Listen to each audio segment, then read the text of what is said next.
Ben Frequency will be bringing in the Flux Saxophone Quartet, comprised of saxophonists from Florida, Georgia, and Kentucky for this event, and we'll be performing Yuan. This piece was commissioned a number of years back, I think 2008, and it was commissioned with a grant from the Fromm Music Foundation.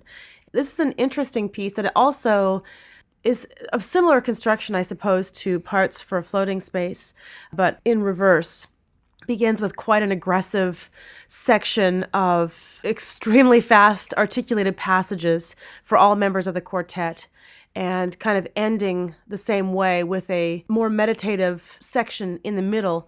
And Liang writes in his program notes that the syllable Yuan encompasses many different meanings, but some of those include injustice, grievance, and pledge or prayer.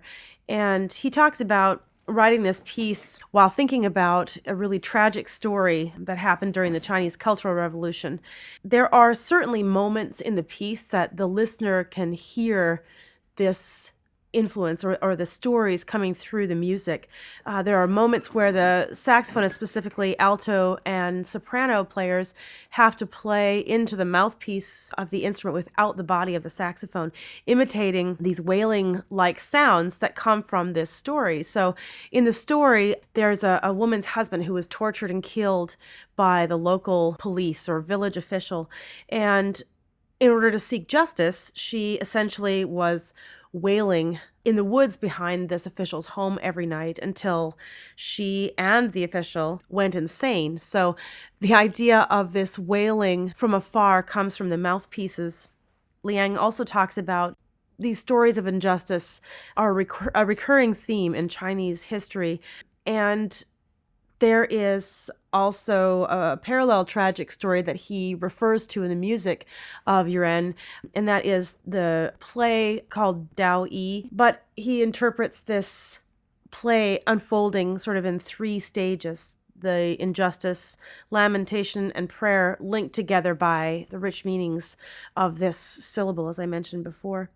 So you can hear the material from this play, Dao Yi, in the incantations or intonations and melodic contours of the instruments, sort of replicating the text in the play.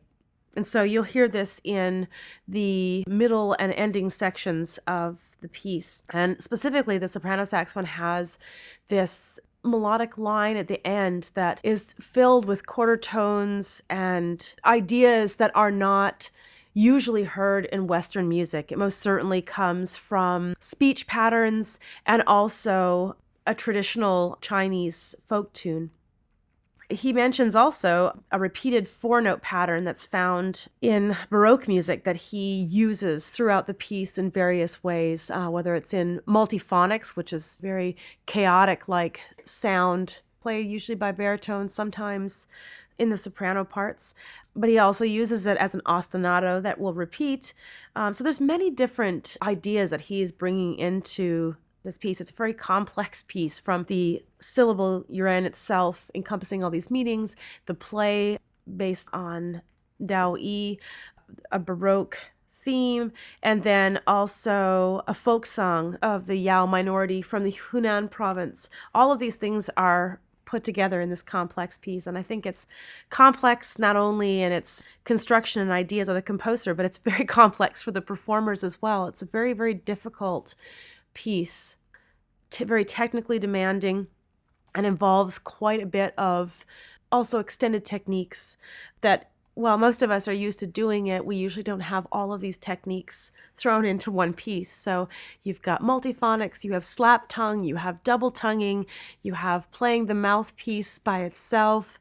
He calls for tongue rams, which are more traditional in flute music. It's not often done on saxophone. It's just interesting how he brings all of these things together, referencing something that is very, very old and traditional, while using contemporary techniques to bring the music alive. I think the listeners are going to find this a very interesting piece. It's about 15 minutes long. It's a substantial work. We're looking forward to performing it.